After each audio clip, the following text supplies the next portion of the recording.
ایک جنگل میں بندروں کا ایک غول رہتا تھا۔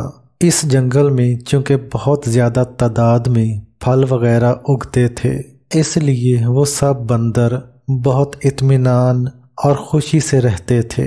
ایک دن ایسا ہوا کہ ایک سائنسدان اپنی بیٹی کے ساتھ اسی جنگل میں ریسرچ کے لیے آیا۔ خیمہ نصب کرنے کے بعد سائنسدان تو پودوں کے سیمپل اکٹھے کرنے نکل کھڑا ہوا، مگر وہ لڑکی اس خیمے کی تزئین و آرائش کے لیے پیچھے رہ گئی۔ اس نے پہلے زمین پر ایک پرانا قالین بچھایا، پھر اس قالین پر بستر لگائے، خیمے کے درمیانی ٹیک سے برقی لالٹین لٹکائے اور اس کے عین نیچے ایک چھوٹی سی میز اور اس پر سجاوٹی سیبوں سے بھرا ایک پیالہ رکھ دیا۔ وہ سیب دیکھنے میں بہت تازہ، خوبصورت اور بڑے لگ رہے تھے۔ تمام بندر درختوں پر بیٹھے ان مصنوعی سیبوں کو لالچ سے دیکھ رہے تھے۔ لڑکی خیمے کے سامنے کی جگہ صاف کرنے کے لیے ذرا باہر نکلی تو ایک بندر نے تیزی سے جھپٹا مارا اور ایک مصنوعی سیب اٹھا لیا، اور عین اسی وقت لڑکی کی نظر بھی اس پر پڑ گئی۔ لڑکی نے فوراً بندوق اٹھا کر نشانہ لیا اور فائر داغ دیا، مگر تمام بندر اتنی دیر میں وہاں سے بھاگ گئے تھے۔ کافی دیر تک بھاگنے کے بعد تعاقب نہ ہونے کا یقین ہونے پر تمام بندر رک گئے۔ چور بندر نے ہاتھ بلند کر کے سب کو سیب دکھایا۔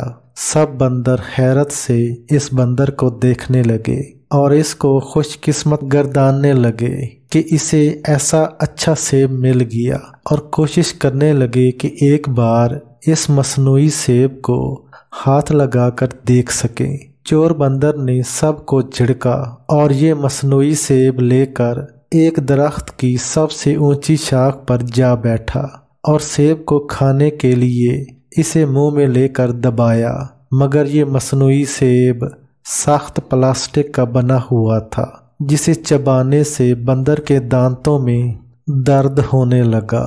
بندر نے 2-3 بار اور کوشش کی، مگر ہر بار اسے درد ہونے لگا۔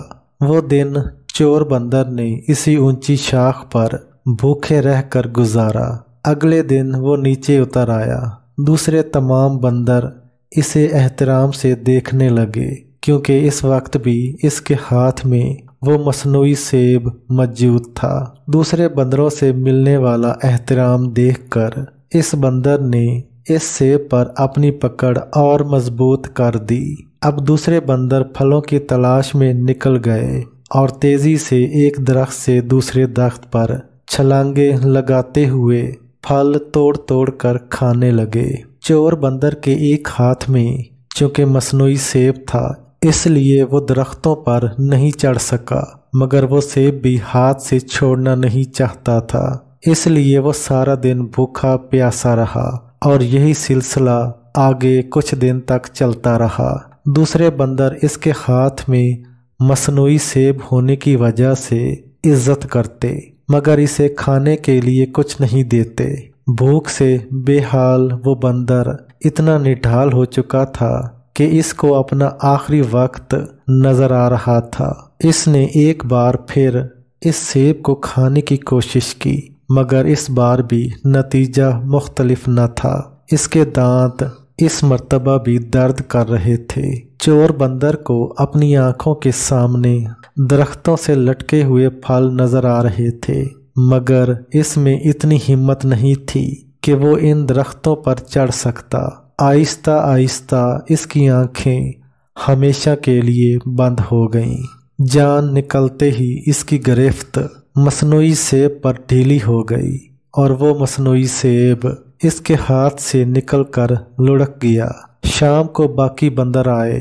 انہوں نے مرے ہوئے بندر کی لاش پر کچھ آنسو بہائے، افسوس کیا اور اس کی لاش کو پتوں سے ڈھانپ دیا۔ ابھی وہ اتنا کر ہی رہے تھے کہ ایک دوسرے بندر کو وہی مصنوعی سیب ملا، اور اس نے اپنا ہاتھ بلند کر کے سب کو وہ سیب دکھانا شروع کر دیا۔ دنیا کی مثال بھی اس پلاسٹک کے سیب کی طرح ہے۔